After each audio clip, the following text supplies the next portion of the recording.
We're back. T.A. Mahoney, Tales from the Darkside. Full moon. Full moon tonight. And I brought a full moon kind of guy in here today. We got Jason Getman, Sign Zoo. What's up, Jason? How you doing, buddy? Doing great, man. Tell us a little bit about Sign Zoo, when they started, when you started with them, what kind of work do y'all do? Just let the people know a little bit about what goes on during the day. Well, it's called a zoo for a reason, so that kind of is the starting point. Right. We've been there since 2000, so 22 years. I've been with the company since 2004, so Awesome. whatever that equals, 17, 18 years. So a long-standing member, but we do stickers, we do wraps for trucks and boats and. One of the first, weren't you? Seemed like, how long, 24 years? Yeah, I know we've done the first of a few things, Right. I do know that, not many people would put a sticker on a boat. And we kind of kicked that trend off, and obviously it's exploded through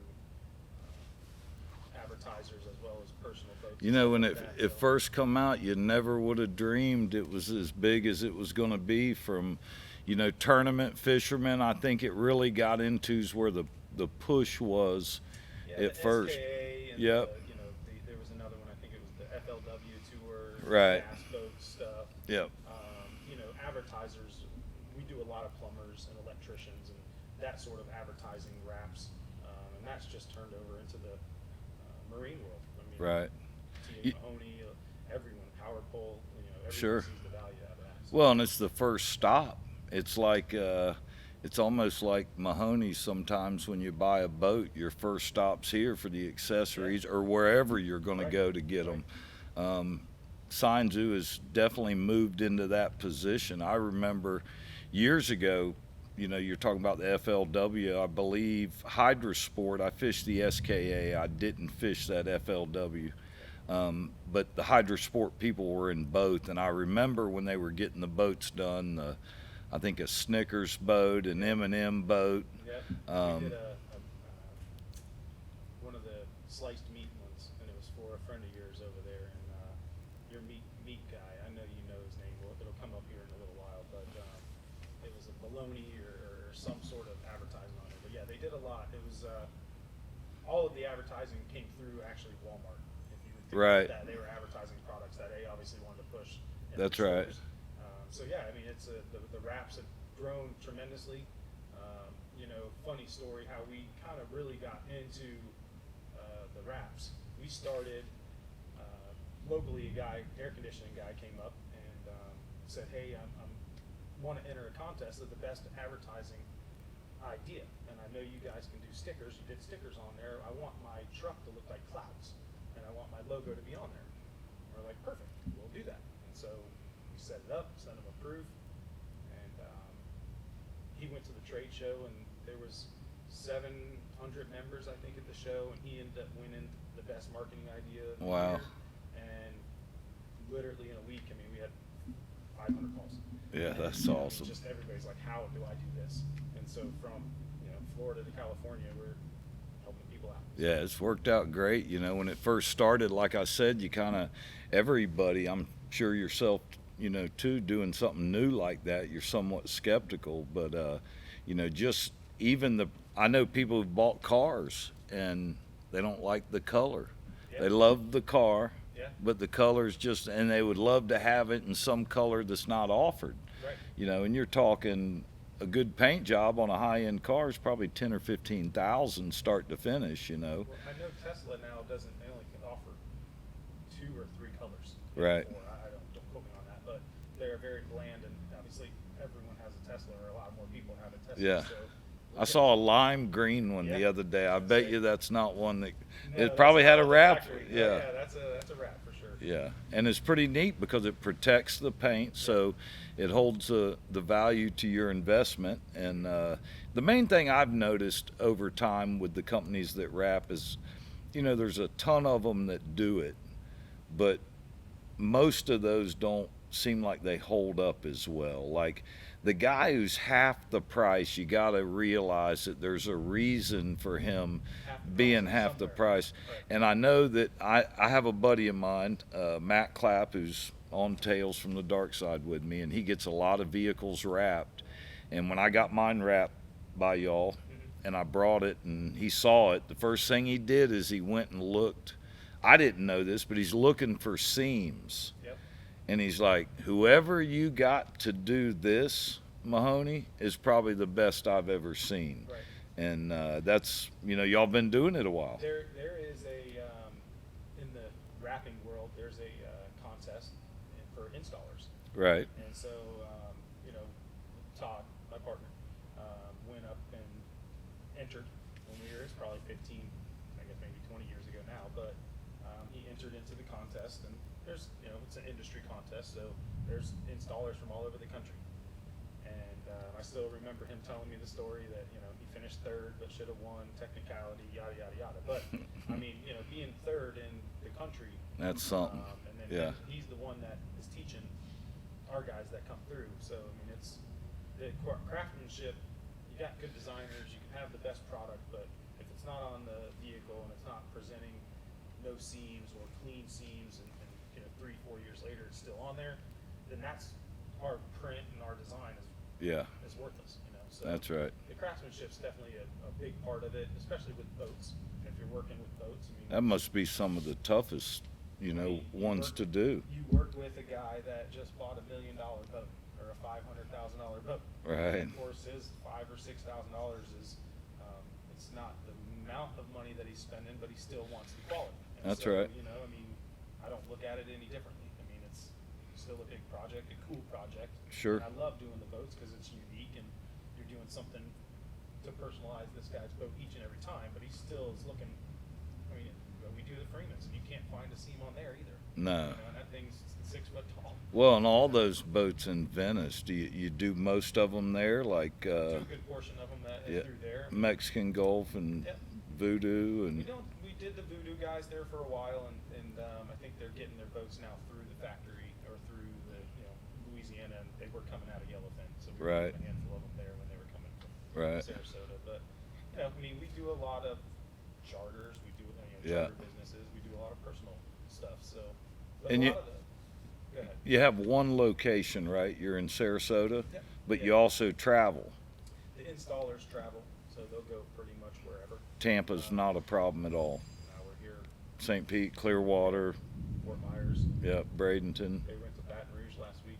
yeah, So yeah. it's wherever the work is, we'll go. That's great. I wanted to let people know one of the companies I deal with, definitely Sign Zoo, is top of the line. I'll tell you what really impressed me with them is, I know that I can't go and tell you how to do your job, right? But being able to give you guys some ideas of what I want it to look like, and you've done 2 personal jobs for me, the truck for Tales from the Darkside, and you also did the contender I had with the coffin.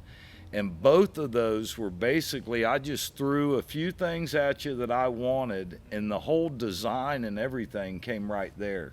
Are you one of those designers, or you have designers? We have designers, and a lot of them, we're blessed with Ringling School of Art, who's 5 minutes from our office. And that's awesome. And they're really good, Support talented. them too, yeah.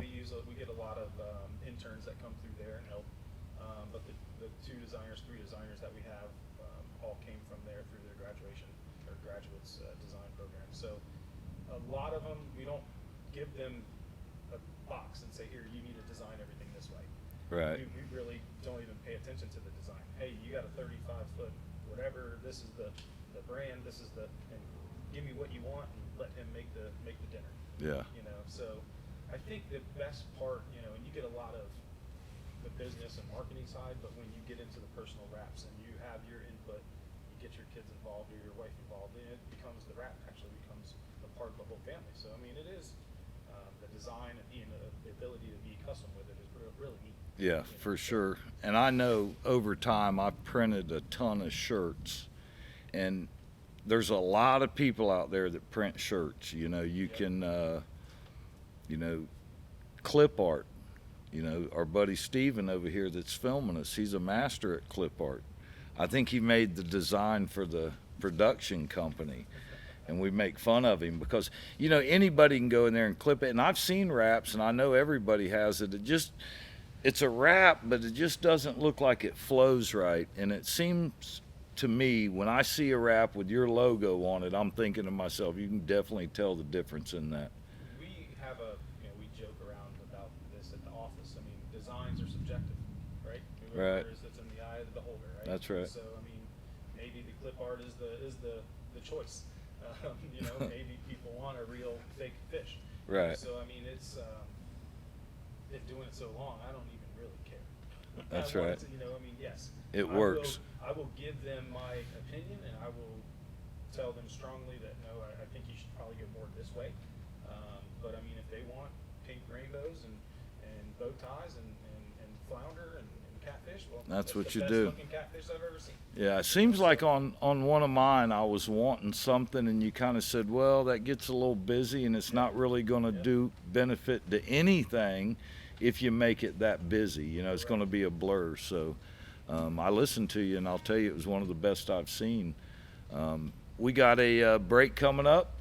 Jason, give us a phone number, Jason, where somebody can get a hold of you. The best way is, honestly, website, sciencezoo.com is there. Phone number's on there, 800-239-3815. So you can call. It's easier to probably email and maybe get more of a directed answer back from that. If you call, you're going to talk to some people as well, so it's not impossible to use that. But email and web links work pretty good. Good deal. We will be right back. We got another segment with Jason. We're going to talk a little more fishing and see if he can give us some hints.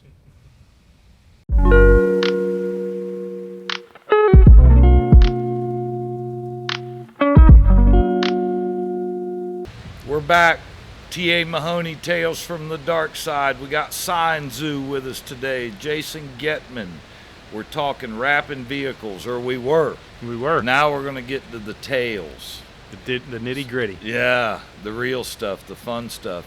So, Jason, give us an idea of where you grew up, what kind of fishing you got in, when you got into fishing. I grew up in Bradenton, born and raised, Florida. For many of you that don't know where Bradenton is,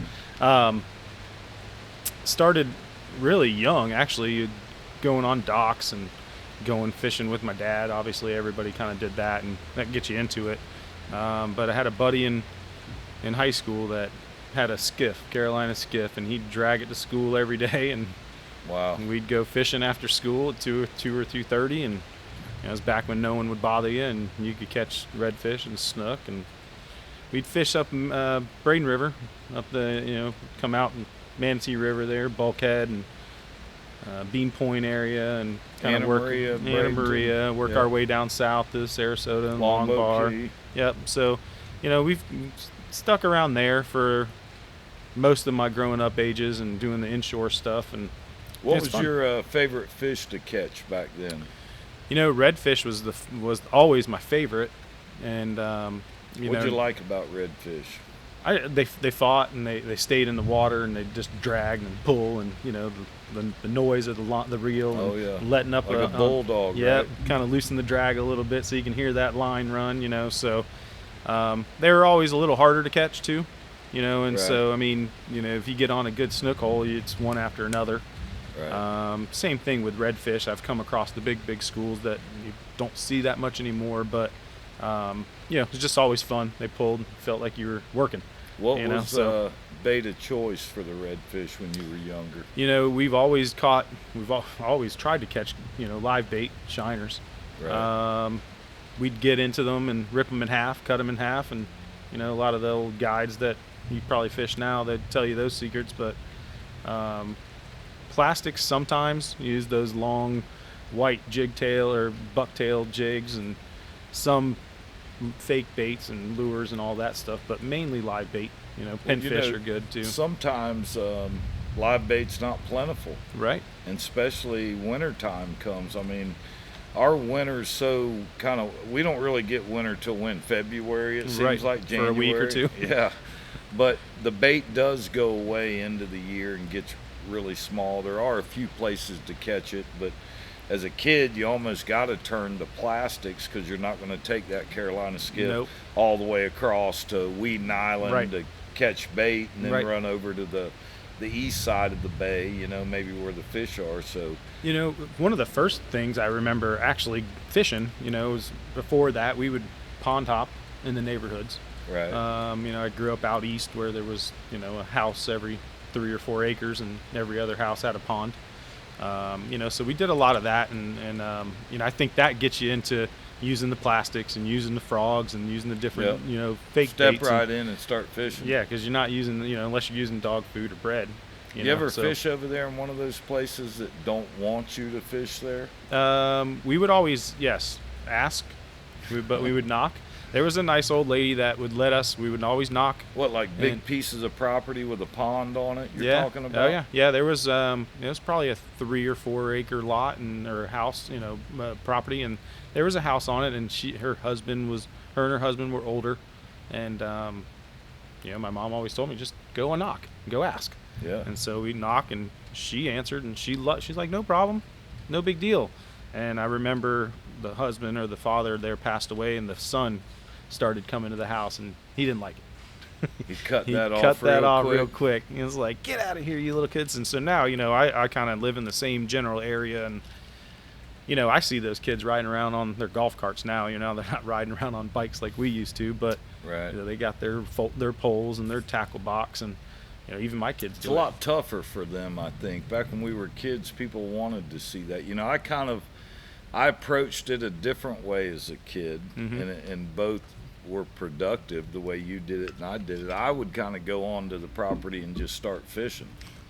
And then, of course, if they came out angry and yelling, I could kind of get out of there pretty quick. But if they came out like no big deal, You were good to go. yeah. It was like, We would start with, a lot of the, one of the bigger ponds that we would fish at was at a church. So we started where we didn't really have to ask. We felt like it's at church. Ain't no one going to get mad here. right. There was a couple of them that were, on undeveloped land, so we weren't really bothering anybody, Right. but you definitely kept the second eye out because, of course, if we learned quick, the wife says it okay, that doesn't mean that Papa Bear don't come home and yell at you about That's it, right. So. I remember one when you were talking, and I used to be the same way. I grew up more inland. I grew up in Brandon, so it wasn't like I lived on the coast, and the coast was really close. It almost seemed like a pretty good drive to go over to Clearwater or Right. Longboat Key we used to go to. And back then, 75 wasn't there, so we ran 41 down. It yep. was probably every bit of an hour, hour and a half to pull a boat down there. Yep. Way back. But one of the ponds we fished in was called the Cops Pond. and the story, and I think some of this stuff that kids make up, but the older kids would tell us, oh no, Cop lives there and he's mean and he's going to come shoot you with rock salt if he sees you. Well, the way we used to go in, it was almost perfect because we'd go down a dirt road and then of course jumped a fence into his property, but his house was all the way across. So anytime anybody was coming back to where you were, either side, you could kind of have that view of them. You seen him coming. And of course we'd never hang out if we saw them coming. We'd be gone before, and then we go back Right. to the other two little ponds. Right. And, I mean, just some really good times back then, but I think today's a little bit tougher.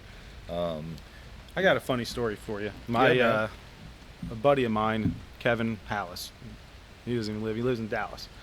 His father was a construction guy and would build the big high rises. And down in Fort Myers, I think it was called the Bell Tower Mall or something. It was huge. And there's ponds all over and buildings being built. So we'd go down there summertime and we were working. But we'd always bring the fishing poles, and about 10:30, it's too Just hot fair for. and act. Oh yeah, we'd be right over there in the pond fishing, and no one would ever know it. Right. Well, Kevin was fishing and got a bass of his lifetime, and he's reeling it in, and he goes running around, and he slips on a rock, and bang, falls on the ground, hits his head on a rock, cracks his head open, gets the fish in. Awesome. Didn't have cameras back then, so you got to see it. Now we're looking at his head, and it's bleeding. Walk back to the truck, screaming at everybody. His dad's up on the top, running the crew. hey, we got to go to the hospital. We think he cracked his head open. He's bleeding real bad. You guys shouldn't have been fishing. Get in the truck. I'll be there in a minute. About 45 minutes later, two shirts, trying to stop the blood. It was really just it was a decent gash. He wasn't dying, but I learned real quick As that a kid, you thought he was. Oh, yeah. The brain's about to come out. Oh yeah, and his dad did not have it when he got back in there. He gave us a lashing. We should have been working. We shouldn't have been goofing off. There you go. So you learn real quick that although you want to fish, when you get the chances, it ain't always the right time to go. So Hard to tell a kid that. no, well, but his dad was a great guy. He had a Grady White, and we would go down fishing, and we would drive from Bradenton to Fort Myers area, and then drop the boat in and run. And we'd go down to dry Tortugas and kind of fish down there for the couple days and come back. So those were like really getting into going from lake fishing and pond fishing to getting into saltwater and going, okay, well, this is cool. This is different. Sure. And this is not where redfish and trout and snook are at, so that kind of piqued my interest for the offshore part of fishing. And now where I try to spend most of my time fishing and is offshore because of that, so. Right. And what do you target mainly when you go offshore now? I mean, I'm pretty cool with anything that'll bite the hook. This coast, we're obviously we look for grouper and snapper, and try to find a pelagic. We'll troll, from spot to spot, or looking for spots on the machine. We'll troll. Mainly out of Tampa Bay here, Egmont. Yeah, Key we'll area. run out of Anna Maria, Egmont, Bean Point area. Sometimes may go south a little bit. Sometimes go north, depending on the time of year. And really, if we're running I've ran in a 23-foot boat 45 miles, and I've ran in a 34-foot boat 100 miles. So Yeah. it really depends on what you're going out with, and depending on the time of year. What did y'all mainly catch when you went out with your buddy there with that Grady White years ago as a kid? So Offshore. we were catching, they were doing a lot of spear fishing, and so they would spear a lot of the snappers and the groupers. We were actually standing up in the boat, unhooking them off the fish line, the little fish hook. We'd throw them in the cooler, throw them in the box, give them a hook. They'd go back down. They'd come back up. No We'd use measuring? they maybe had a measuring tape on there. I mean, they were shooting them right in the head. So if they were in there, they were dead anyway. They're done. Didn't matter. So maybe they're measuring them down underneath. I don't know how that works. Right. I was 10, 12. I didn't ask Yeah, no questions. That's right. But I do remember we'd fish and put the other chunk bait or whatever on there after they'd come up and de-rig, and we'd catch the sharks and the barracudas and the cool stuff as a kid. As a kid, you know? love that. Oh yeah, it was great. But then you start going out there, you see obviously the bigger pelagics, and then you really see these sharks come up next to you, and you're like, whoa, that's 8, 9, 10 foot long shark. Like, that's a serious fish. Right. So I mean, the snappers and I think they were, I guess you would call them mutton snapper. They're more pinkish snapper, not red. Well, the mutton snapper's going to have that dot on it for sure. Yeah. And I'm not going to tell you that you don't catch them here, because you do, and we see them, but there's not an abundance from what I've seen. We were way south doing that. I mean, we were Myers, down. right? Well, we went from Fort Myers towards Key West. Oh, okay. We were driving straight. You very well could have been muttons back then. Yeah. So, I mean, here now, obviously, we're going off, straight out west of Anna Maria. So, I mean, the Do you normal think bottom. there's a shark problem in this area? Do you notice a lot when you're fishing out there, sharks? We've it's a funny story. A couple weekends ago, and I don't even change the location, but we went to Key West, or Marathon. Right. Went down there for an event for work, and didn't bring the boat, so got a charter for one day down there while we were there, and did an inshore charter. And guy was like, well, there's tarpon, there's triple tail, there's redfish, snook, that sort of stuff. We'll go run in the bay. Sure enough, we went up in the bay and got bait, and they're using mullet, and I mean, we probably had 24 bait, and we probably caught 10 sharks. And I mean, every nurse shark, bull shark, black tip. I mean, it wasn't just the same shark, it was different sharks and different species. So another guide or captain came over at the same spot and was complaining about the sharks. So I mean, I do think we seen a couple of them just this past weekend offshore here. I think they are there, and if we treated them the way the guys in Venice, Louisiana treat them, it'd probably be a lot less. Well, So, you know, even there, and the reason why I ask you is my buddies here, myself, I've seen it, Venice, you know, all the guys in the bay boats up in Venice that were going off to catch those red snapper hmm really having a problem getting, not catching their fish, getting them in the boat. I Right. mean, a lot of half fish, you know, since they stopped the whole kill Yep. on sharks, I've noticed, you know, a lot of them. We were fortunate where we fished for snapper up there was a pipeline crossing, hmm which is underwater. right, There's no rig actually there. Now, where I've seen problems with sharks, usually at the rigs. yep, Now, we have fished a couple rigs that are done. They don't use them, and what they do is just fold them over. yep, And there's been some, you know, I've seen probably a 10 or 12 foot tiger shark eating snapper on those, and of course, it's time to go. But just you know, a big problem with them everywhere, and I was just wondering if you've seen it also offshore here. I've, you know, I'll admit I don't fish as much as I want to. Right. The last couple times I didn't notice an overabundance of sharks, but I do, you know, they do show up and we Yeah. pick up and we take off. Yeah. You know, so that's definitely they've always been there, and kind of just think the second hat, you know, with Yeah. sharks, they're in there as well fishing. And you and know, feeding, West so. Coast fishing, I've always told people, inshore and offshore, the way I feel about it, it's hit it, drop, catch what you're going to catch. When the bite slows down, move. Go. Yep. You may hit 10 or 15 spots offshore. We very seldom have one of those days where you hit 1 or 2 spots and get limited out. Yeah, I definitely think that, you know, we have on the boat, there's a, you know, one song rule. You know, I mean, the captain will call it out. Last song. Yeah. You know, and he sees it and he knows. I mean, either the bite was on, and Right. and then it's turned off, or it never kicked on, and he's already looking for a spot. He's got his next spot. Let's go. Right. You know, so I mean, obviously, it's you don't have a lot of daylight. Yeah. You know, and if you're going to be fishing this target, you know, you obviously need to go and move and keep baits in the water, but not obviously if they're not there. That's So, right. You know, I talked to you earlier in the week too on the phone about pelagics, and you know, one of the reasons why I asked you about what y'all used to fish for when you were a kid, because my dad, you know, I used to fish out here with my dad offshore. I've caught red snapper. I've, you know, caught all kinds of gags and cobia and all the good stuff that we get bottom fishing out there, but very seldom has he ever, for one, he's never even caught a wahoo out here. He did, I was a kid, I was on the boat with him, we caught one sailfish, and I've told this story before. We caught it on a buoy line. Like, if you can picture this sailfish, we had a white line in the water, 1/8-inch nylon with a crab ball Yep. and bicycle float through it, and then we had a weight at the bottom. Well, the sailfish must have been playing with that white line, and he got his tail wrapped. So he ends up pulling the weight and the buoy. We see the thing underwater. Of course, I was a kid and thought it was, you know, Jaws, but we went over there and got it. My dad did and pulled it in, and you know, it was a heck of a fish story.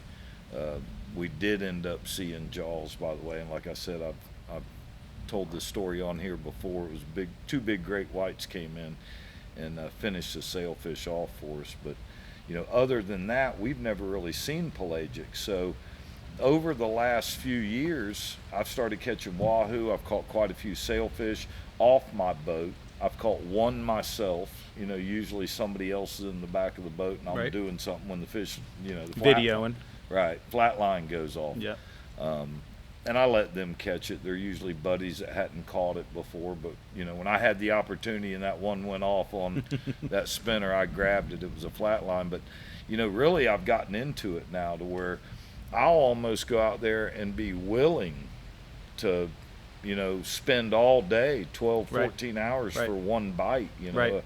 a 50-pound wahoo, a marlin, a sailfish. Yeah. You know, No, you're right. and you really have done something over on this coast. You know, It was like we were talking about on the phone. You know, we all, our expectations are somewhat higher than the reality of the fishing That's that's right. going to be for the day, you know, and everyone wants that big catch. right. And I think that, you know, there's a lot of good fishermen and there's a lot of recreational weekend warriors that I'm in the category I'm in. Right. I like the challenge of looking for that and understanding, like, what does it take to catch that? Right. You know, like, is it Something new. Right. I mean, Yeah. you know, I've caught a snook, I've caught a redfish, I've caught a Right. cobia, a tarpon. I've worked Yep. my way out. You know, I've never caught a wahoo. I've never caught a sailfish. I've Yeah. caught mahi. I've caught the, you know, sharks and barracudas and all those other, you know, the fish that are on those wrecks, but not a marlin, not a sailfish. You know, so I've caught tuna.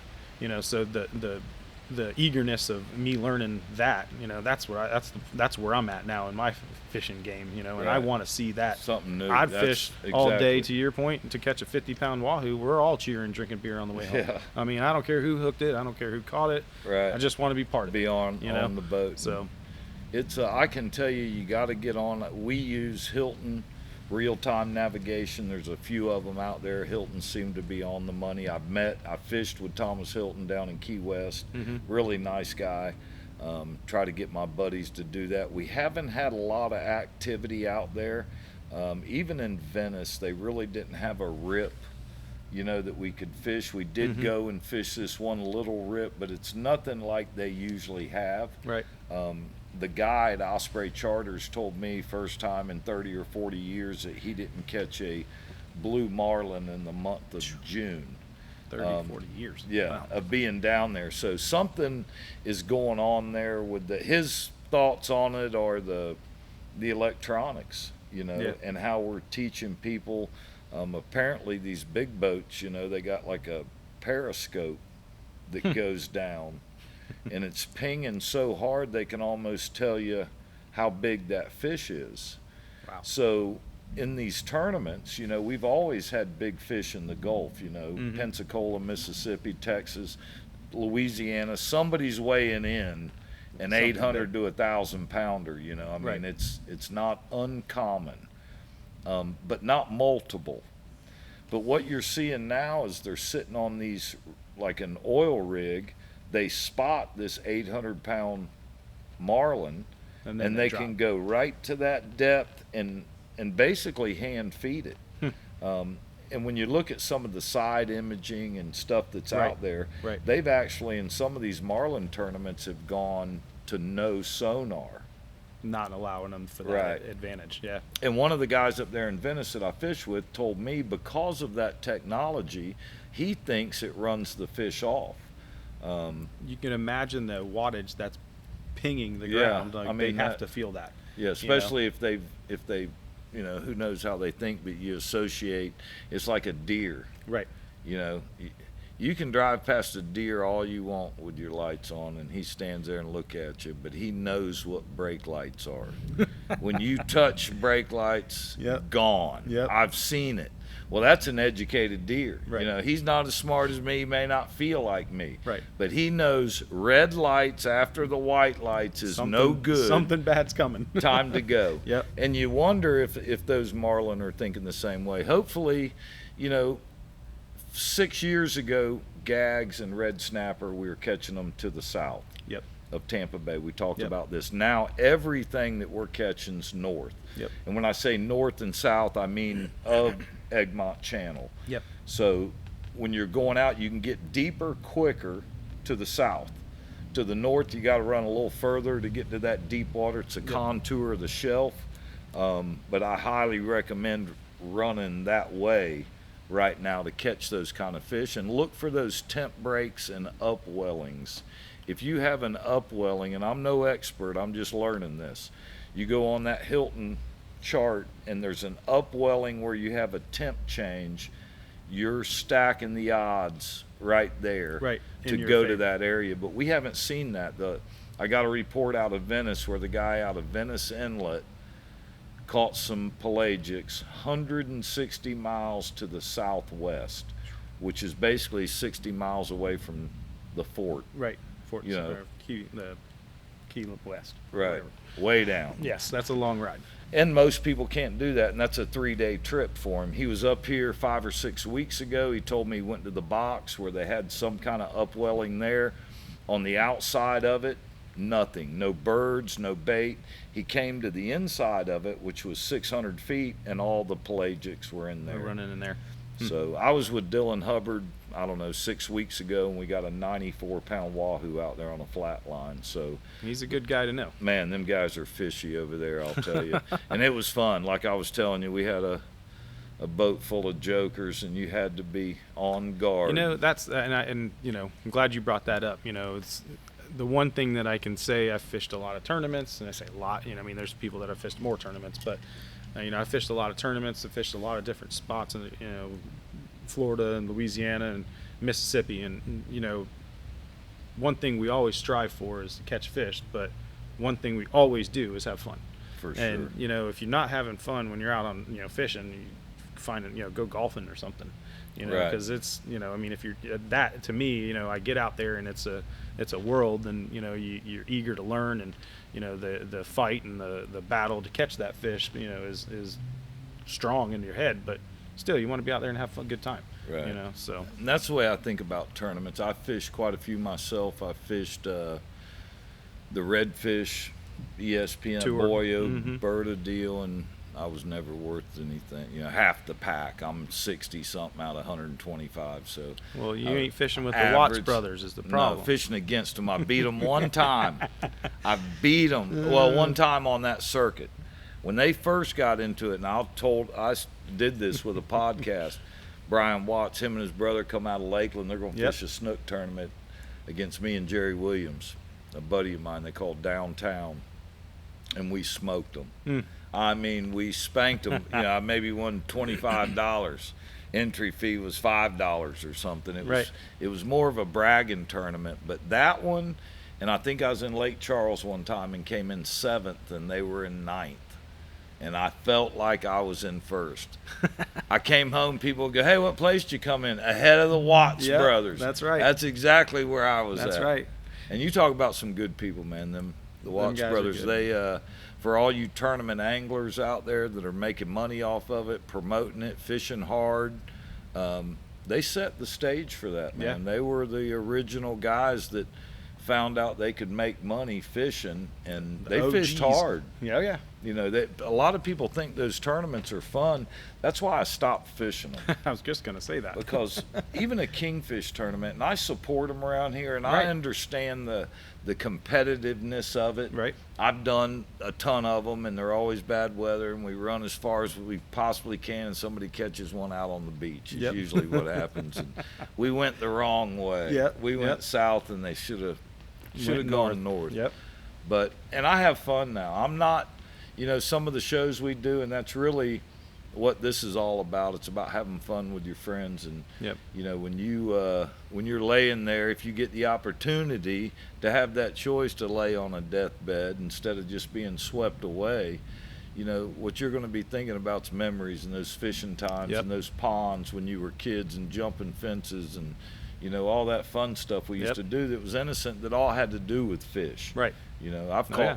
I've said this before on the podcast, I've caught fish in an aquarium in the Keys. You know, they were closed, big aquarium, barracuda. I had told my parents I was going to stay back and fish off the seawall, and I knew it was all premeditated. You knew that's not what was happening. I went down there and hung a barracuda in this pool, and there was houses all the way around it, and this thing's tail walking and making a bunch of noise at 10 o'clock at night, so I had to make other arrangements Yeah. real quick as a kid. Yeah. But it was a fun time for sure. Just good times growing up and enjoying fishing and not worrying about the big fish. And you know, it's just like deer hunting. When I finally realized to look around at the people you're with, enjoy what God gives you, nature. Right. I've killed more deer since I've gotten in the stand and said, you know what? I don't really care. I'm just happy to be sitting here. Right. And then all of a sudden it comes out, you know, and it happens, and I've caught more fish. You know, we're on Hubbard's boat over there, and, you know, I wanted to do some promotion where it's not gag and red snapper season, you Right. know, so we went red grouper fishing. Well, look at the bonus we got, a 94-pound wahoo, Right. you know, and I didn't have to catch that wahoo to do the show. Right. But it was part was of the the show, bonus. which worked out great. And Right. Had a great time. Jason, I appreciate you coming out. Yeah, man. Thanks for talking the with invite. us, Really and, appreciate it. Every time I'll come. Look them up, Sign Zoo. If you need your vehicle wrapped, tell him you saw him on Tales from the Darkside, and he may give you a T-shirt or a koozie or something. But we We might do appreciate that. you coming out. Appreciate Jason. you, man. Thank you very much. Thanks, man.